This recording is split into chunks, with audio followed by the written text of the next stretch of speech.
Today's topic is United Nations Agencies for Protection of Rights to Indigenous People. Introduction. The UN agencies or organs plays a significant role in strengthening the UN system as well as in implementing the mandate of the UN. The initiative of the UN agencies for indigenous people could be traced back to the UN Commission for Human Rights, now Human Rights Council since 2006, particularly the UN Subcommission on Prevention of Discrimination and Protection of Minorities. Now we call it Subcommission on Promotion and Protection of Human Rights, and the International Labour Organization, UN Special Agency. The establishment of the Working Group on Indigenous People in the year 1982 by the Subcommission on the Promotion and Protection of Human Rights has strengthened the movement under the UN system. UN agencies or organs. UN has 6 core agencies or organs.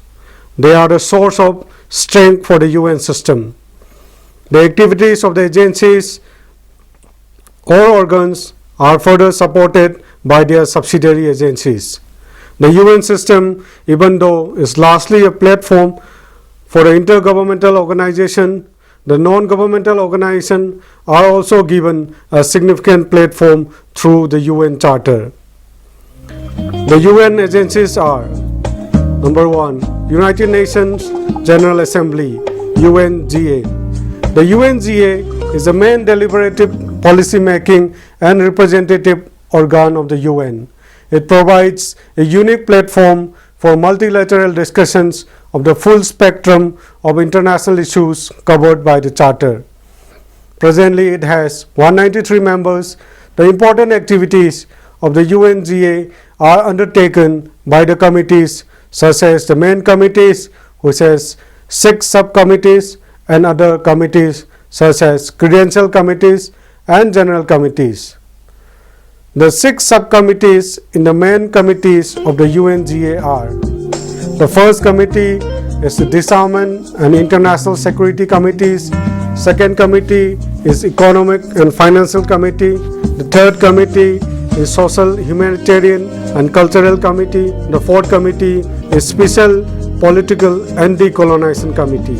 The fifth committee is Administrative and Budgetary Committee, and the sixth committee is the Legal Committee. UN subsidiary agencies. The subsidiary organs are established with the aim to support the activities of the UNGA. The subsidiary organs are divided into categories such as boards, commissions, committees, councils, panels, working groups, and others. After discussing the items on the agenda, seeking where possible to harmonize the various approaches of the states, the subsidiary agencies presents their recommendation, usually in the form of draft resolution and decisions, to a plenary meeting of the UNGA for its consideration. The Security Council.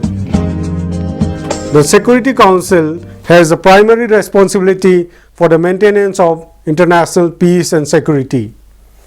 The UNGA elects 15 members divided as 5 permanent members with veto power and 10 non-permanent members for a 2-year term. Each member has 1 vote. All member states are obliged to comply with the Council decision. The Security Council takes the lead in determining the existence of a threat to the peace or act of aggression. It calls upon the parties to dispute to settle it by peaceful means and recommends method of adjustment or term of settlement. In some case, the Security Council can resort to imposing sanction or even authorize the use of force to maintain or restore international peace and security. The Security Council also recommends the appointment of Secretary General, Judge of the International Court of Justice to the UNGA. They also deal with the admission of new members to the UN. Subsidiary agencies. Under Article 29 of the UN Charter, the Security Council may establish such subsidiary agencies as it deemed necessary for the performance of its function. The subsidiary agencies are: number 1, Counter-Terrorism and Non-Proliferation Committees; number 2, Military Staff Committees; number 3, Sanction Committees; number 4, Standing Committees and Ad hoc Bodies; number 5, Peacekeeping Operations; number 6, International Tribunals; number 7, Advisory Subsidiary Body, Peace Building Commission or PBC. The third agency is Economic and Social Council, in short ECOSOC. ECOSOC is a principal organ to coordinate the economic, social and related work of the UN and the specialized agencies. The Bureau of ECOSOC includes one government from each of the 5 world regions: Latin America and the Caribbean, Africa, Asia, East Europe and West Europe, and other developed countries. Each year, a representative from a different region is chosen to head the council as its president. It has 54 members. The council holds regular meetings throughout the year in alternate years in New York and Geneva. The meeting is divided into 5 segments: high-level coordination, operational activities, humanitarian affairs and general. The high-level segment regularly attracts policymakers from the top rank of government.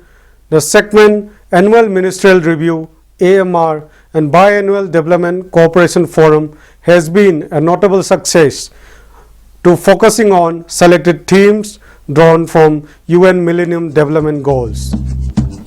NGOs and ECOSOC. The consultative status NGOs has the privilege to participate, present written contributions and make statements to the Council and its subsidiary bodies.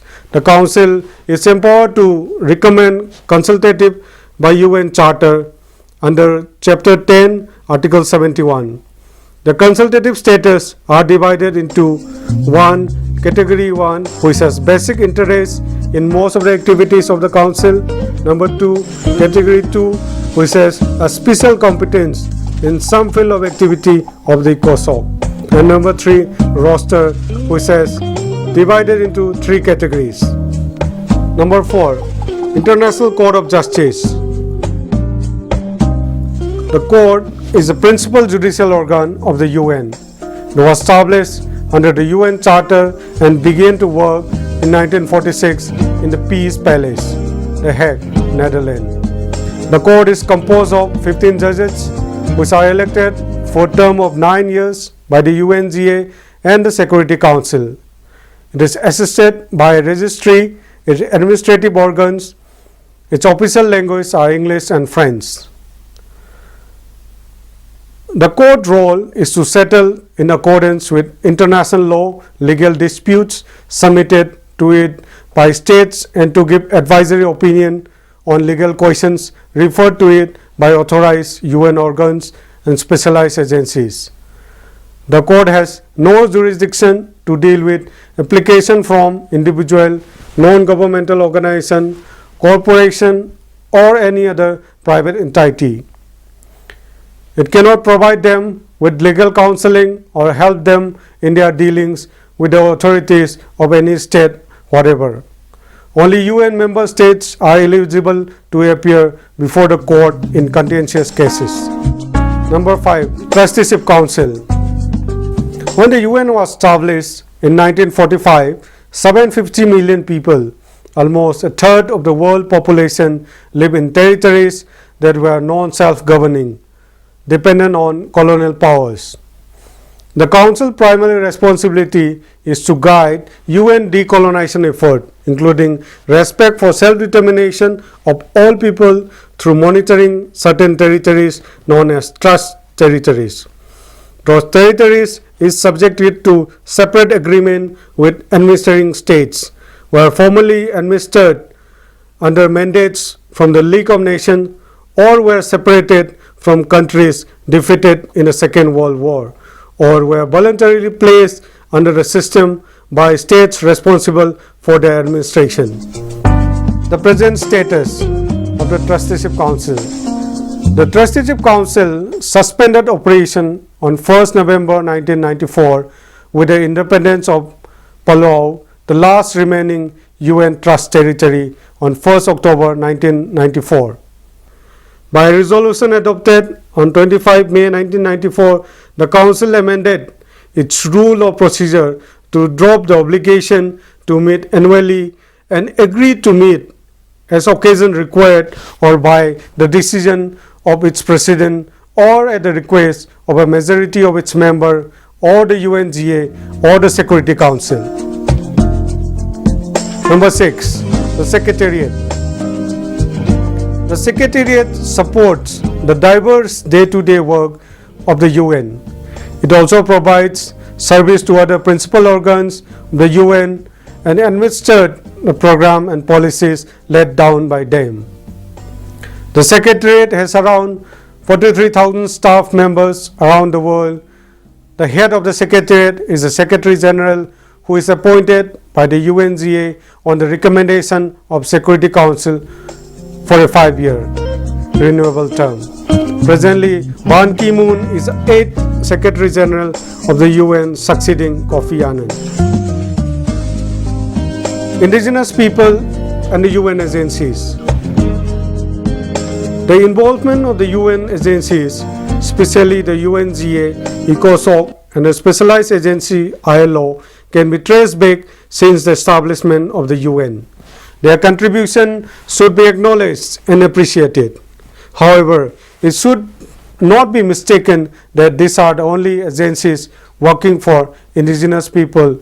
Rather, it reflects the contribution and support of other UN agencies.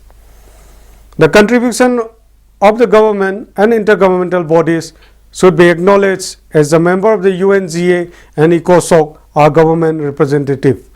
At present, every agencies of the UN, any specialized agencies, have a room for indigenous issues, either in the form of cell or department or division. Some of the significant agency-wise activities are discussed below. Number 1, ECOSOC. The Commission on Prevention of Discrimination and Protection of Minorities, presently Subcommission on the Promotion and Protection of Human Rights, was first constituted in the year 1947. The Subcommission on Prevention of Discrimination and Protection of Minorities launched a study on the problems of discrimination against indigenous population, also known as Martinez-Cobo study, in the year 1972, 20 June. The Working Group on Indigenous Population, WGIP, was established in the year 1982. The Indigenous Fellowship Program was launched in the year 1997. The UN Permanent Forum on Indigenous Issues was established in the year 2000. The Commission on Human Rights decides to appoint a special rapporteur on the rights of indigenous people as part of the system of thematic special procedure in the year 2001. The expert mechanism on the rights of indigenous people, or MRIP, was established in 2007 after abolishing the Working Group on Indigenous Population. Specialized Organization, ILO, International Labour Organization. In 1953, the International Labour Organization published a study, Indigenous People Living and Working Conditions for Aboriginal Population in Independent Countries. The Indigenous and Tribal Population Convention 1957, number 107, was adopted in the year 1957. It was the first attempt to codify international obligation of states in respect of indigenous and tribal populations. Convention number 169 is a legally binding international document adopted in the year 1989. It deals specifically with the rights of indigenous and tribal people. UNGA, United Nations General Assembly. The establishment of UN Voluntary Fund for Indigenous Population in the year 1985 was a significant milestone to indigenous people movement. UNGA proclaimed 1993 as the International Year of the World Indigenous People in the year 14 December 1992. UNGA proclaimed International Decade of the World Indigenous People 1995 to 2004. On 21st December 1993, UNGA proclaimed 9 August as the International Day of the World Indigenous People on 23rd December 1994. This marked the first day of the UN Working Group on Indigenous Population in the year 1982. UNGA proclaims Second International Decade of the World Indigenous People on 22nd December 2004. UNGA adopted the UN Declaration on Rights of Indigenous People (UNDRIP) on Thursday, 13 September 2007 by a majority of 144 states in favor, 4 votes against, and 11 abstention.